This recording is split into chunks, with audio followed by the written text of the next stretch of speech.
میں زمرے میں آ سکتے ہیں۔ سخاوت کی صفت کے بیان میں، سخاوت کی صفت کے بیان میں، سخاوت وہ شخص اختیار کرتا ہے جو نیک بخت ہو،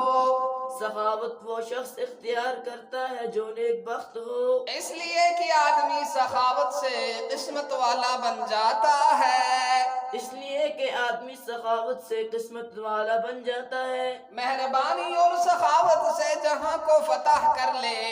مہربانی اور سخاوت سے جہاں کو فتح کر لے، مہربانی کے ملک میں سخاوت کا امیر بن جا، مہربانی کے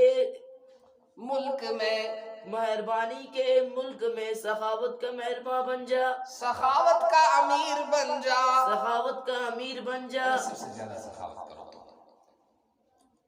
سخاوت کرنا دل والوں کا پیشہ ہوتا کام ہوتا ہے،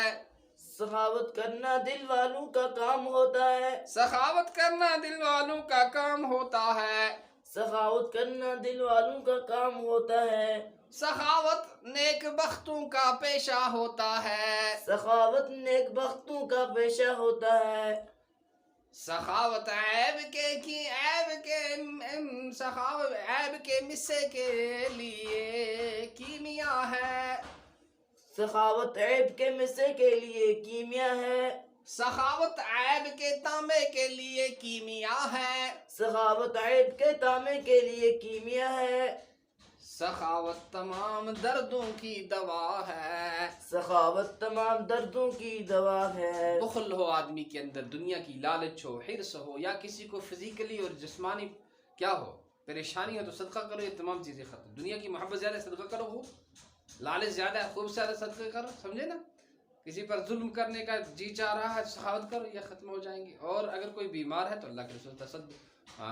کیا کہتے ہیں، تحسنوا اموالکم بالزکاة، کہ زکوٰۃ کے ذریعے سے اپنے مال کو محفوظ کرو، وداؤ مرضاکم بالتصدق، اور اپنی بیماریوں کا صدقے کے ذریعے سے علاج کرو۔ اور اسی جگہ فرمایا کہ بادروا بالصدقہ، صدقہ جلدی کرو، فإن البلاء لا يتخطاها، اس لیے کہ مصیبت اس کو پھان نہیں سکتی۔ تو یہ سخاوت اور یہ بخشی، یہ جو تمام بیماری، جب تک تجھ سے ہو سکے سخاوت کو ترک نہ کر، تب تک تجھ سے ہو سکے تو سخاوت کو ترک نہ کر، اس لیے کہ تو کامیابی کی گیند کو سخاوت سے جیت لے گا، اس لیے کہ تو کامیابی کی گیند کو سخاوت سے جیت لے گا۔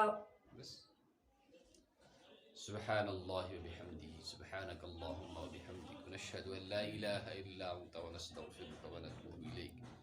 سبحان ربک رب العزة عما یصفون وسلام علی المرسلین والحمد للہ رب